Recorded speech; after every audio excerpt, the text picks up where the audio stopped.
Dubai से Abu Dhabi नई non stop bus सेवा शुरू। चलिए बताते हैं क्या रहेगा टिकट प्राइस और क्या सुविधा है इसके बारे में। नमस्कार, स्वागत है आपका हमारे चैनल यूएई खबर पर। दुबई और अबू धाबी के बीच सफर करने वालों के लिए खुशखबरी है। दुबई आरटीए यानी कि रूट्स एंड ट्रांसपोर्ट अथॉरिटी ने अब एक नई सीधी बिना रुके बस सेवा शुरू की है, जो अब हर दिन चलेगी। अलकोज से एमबीजेड सिटी तक सीधा रूट है।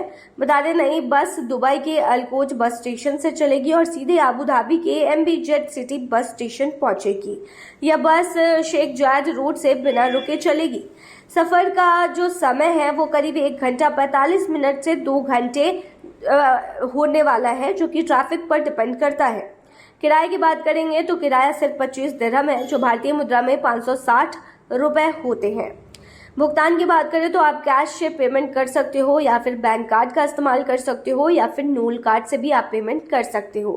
बसें की बात करें तो हर 3 घंटे पर हफ्ते के 7 दिन आपको बस मिलने वाली है।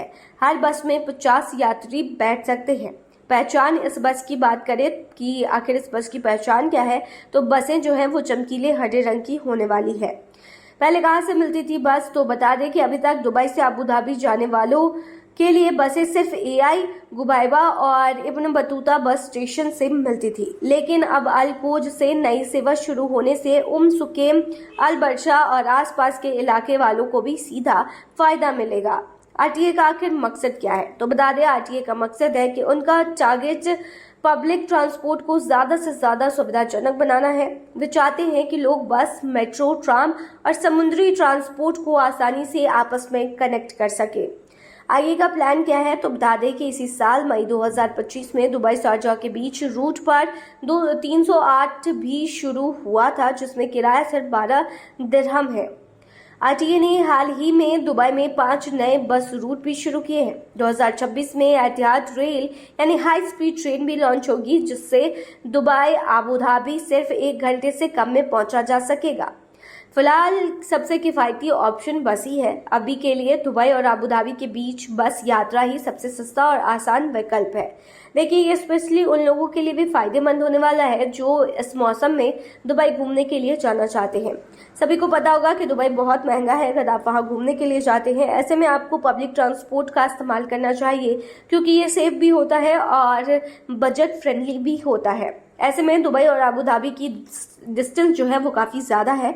अगर आप टैक्सी से या फिर कार से जाते हैं तो आपको ज़्यादा पेमेंट भरने पड़ेंगे। बेटर ऑप्शन आपके पास ये होगा कि आप दुबई से अबू धाबी के लिए बस ले सकते हैं, जिसमें कि अब आपको नए ऑप्शंस मिल रहे हैं। अब आपको अलकोज बस स्टेशन से सीधे अबू धाबी के एमबीजेड सिटी बस स्टेशन तक बस मिल रही है। हर वीक में हर दिन आपको मिलेगी 3-3 घंटे पर, यानी हर 3 घंटे पर आपको बसें उपलब्ध होंगी। इसमें 50 यात्री बैठ सकते हैं और सिर्फ किराया 25 दिरहम है। क्या टूरिस्ट यूएई में बैंक खाता खोल सकते हैं? चलिए इसके बारे में बताते हैं। सवाल छोटा सा है, लेकिन इसका जवाब थोड़ा डिटेल में है। देखिए, अभी के नियम के हिसाब से टूरिस्ट या विजिटर सीधे जाकर यूएई जैसे कि दुबई, अबू धाबी, शारजाह वगैरह में नॉर्मल बैंक अकाउंट बिल्कुल नहीं खोल सकते हैं। ये सुविधा सिर्फ उन्हीं लोगों के लिए है जिनके पास रेजिडेंट वीजा और एमिरेट्स आईडी है। आपको बता दें कि सऊदी अरब ने हाल ही में विजिटर आईडी वालों को भी बैंक अकाउंट खोलने की अनुमति दी है, लेकिन यूएई की स्थिति अभी भी इसमें अलग ही बनी हुई है। क्यों जरूरी है रेजिडेंस वीजा और एमिरेट्स आईडी, तो बता दें, सुरक्षा कारण इसकी मेन वजह है। बैंकिंग सिस्टम को साफ सुथरा और सुरक्षित बनाए रखने के लिए ऐसा फैसला लिया गया है कि रेजिडेंस वीजा और अमीरात आईडी की जरूरत पड़ेगी। मनी लॉन्ड्रिंग रोकने की कोशिश होती है इसके थ्रू। अंतर्राष्ट्रीय मानकों के तहत केवाईसी और एएमएल यानी कि एंटी मनी लॉन्ड्रिंग कानून लागू होता है इसके थ्रू। फाइनेंशियल ट्रैकिंग, हर ग्राहक की पहचान और उनकी लोकेशन का पता होना चाहिए ताकि धोखाधड़ी ना हो। इस वजह से एमिरेट्स आईडी और रेजिडेंसी वीजा लिया जाता है।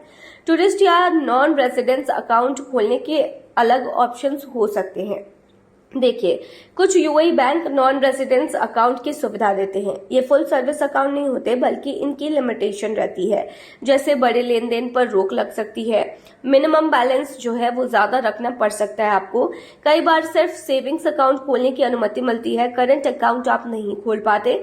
इसमें जरूरी डॉक्यूमेंट्स जो कि आपको लगेंगे यूएई में अगर आप अकाउंट खोलना चाहते हो एज अ विजिटर, तो वैलिड पासपोर्ट और विजिट वीजा, अपने देश का एड्रेस प्रूफ जैसे बिजली बिल या फिर आधार कार्ड जैसी डिटेल, आपके होम कंट्री बैंक से रेफरेंस लेटर, मिनिमम बैलेंस की गारंटी। कई बैंक में ये 25,000 से लेकर 1 लाख दिरहम तक की शर्त पर रहती है।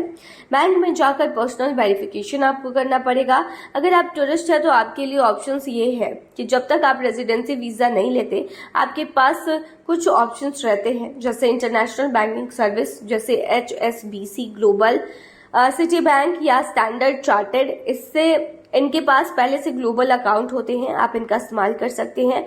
नॉन रेजिडेंस अकाउंट होते हैं, आप इनका इस्तेमाल कर सकते हैं। यूएई के कुछ बैंक जैसे मशरेक, एमिरेट्स, NBD या रैक बैंक ऐसी सुविधाएं देते हैं। प्रीपेड ट्रैवल कार्ड और इंटरनेशनल डेबिट कार्ड का इस्तेमाल कर सकते हैं। छोटी यात्रा और खर्चों के लिए सबसे ये आसान तरीका होता है। रेजिडेंस वीजा लेकर फुल अकाउंट आप खोल सकते हैं। अगर आप बिजनेस, इन्वेस्टमेंट, नौकरी के लिए आते हैं तो वीजा और एमिरेट्स ID मिलने के बाद आप आसानी से पूरा बैंक अकाउंट खोल सकते हैं। यूएई हमेशा डिजिटल बैंकिंग और फिटनेस में आगे रहा है। वहां पहले से ही online account opening, digital KYC और स्मार्ट पेमेंट सिस्टम चल रहे हैं। इसलिए मुमकिन है कि आने वाले समय में खासकर बिजनेस, ट्रैवल्स और शॉर्ट टर्म इन्वेस्टर्स के लिए टूरिस्ट अकाउंट खोलने की सुविधा दी जाए। लेकिन अभी तक इस तरह का कोई भी आधिकारिक बयान सामने नहीं आया है या फिर ऐलान नहीं किया गया है। फिलहाल यूएई में टूरिस्ट स्टेटस पर नॉर्मल बैंक अकाउंट खोलना बिल्कुल भी पॉसिबल नहीं है। आपको रेजिडेंस वीजा और एमिरेट्स ID देना ही पड़ेगा। कुछ bank non residence account offer करते हैं, लेकिन उनकी लिमिटेड सर्विसेज होती हैं। अगर सिर्फ छोटी अवधि के लिए आप आए हैं तो इंटरनेशनल कार्ड या फिर प्रीपेड कार्ड लेना सबसे बेहतर ऑप्शन माना जाता है।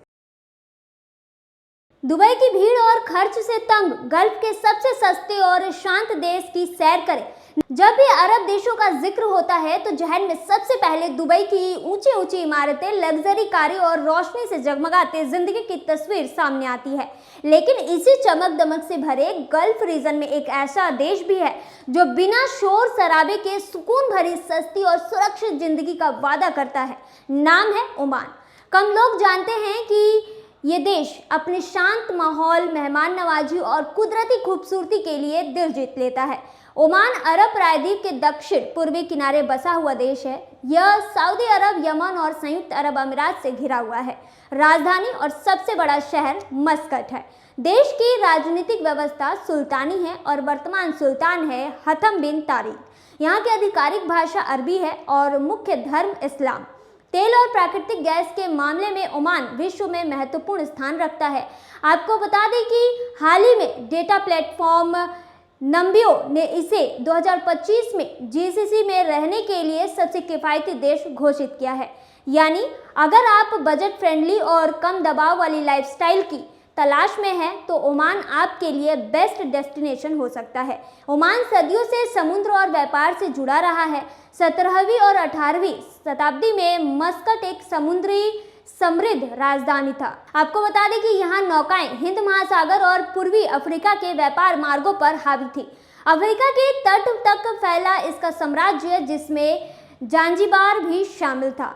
आज भी बता दें कि भाषा, वास्तुकला और भोजन में इसके लक्षण दिखाई देते हैं। 1970 में सुल्तान काबूस बिन सईद के सत्ता में आने के बाद ओमान में तेजी से बदलाव किया गया है। आपको बता दें कि संकीर्ण रेगिस्तानी राज्य से आधुनिक राष्ट्र तक की यात्रा बेहद प्रभावशाली रही है। मुफ्त शिक्षा, स्वास्थ्य सेवाएं और मजबूत अवसंरचना नेटवर्क देश की पहचान बन गया है। लेकिन ओमान ने दुबई या दोहा जैसी अत्यधिक शहरीकरण वाली जीवन शैली अपनाई नहीं है।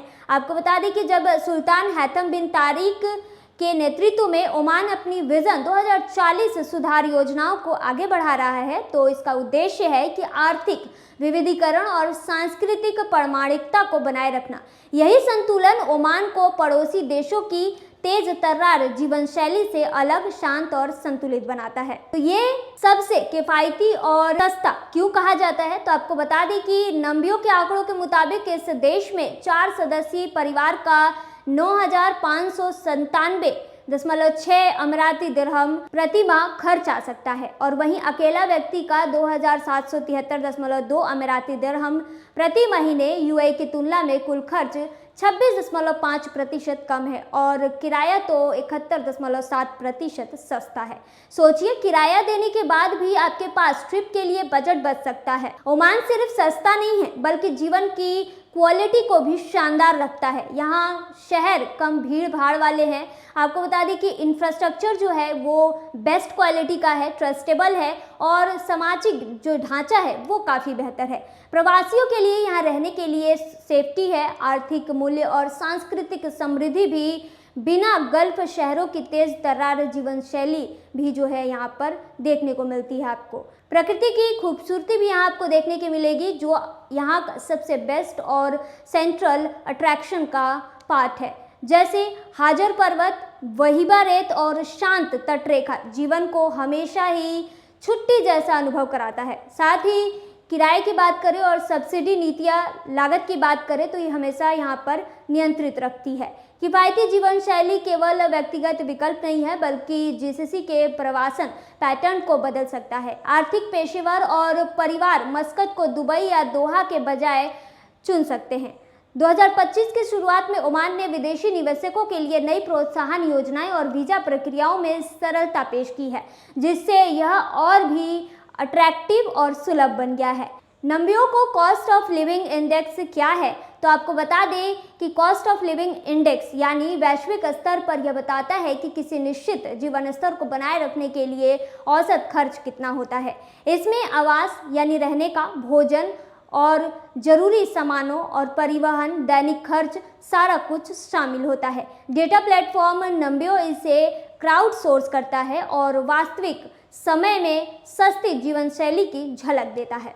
आपको बता दें कि जैसे गल्फ क्षेत्र जो है वो तेल पर आधारित युग से बाहर निकल रहा है, ओमान का संतुलित दृष्टिकोण समझदारी भरा साबित हो सकता है। पर्यटन, लॉजिस्टिक और विविधीकृत अर्थव्यवस्था इसे क्षेत्र का उभरता सितारा बनाती है। जहां दुबई चमकता है और रियाद ब्रांडिंग कर रहा है, ओमान शांति, परंपरा और किफायती जीवन शैली के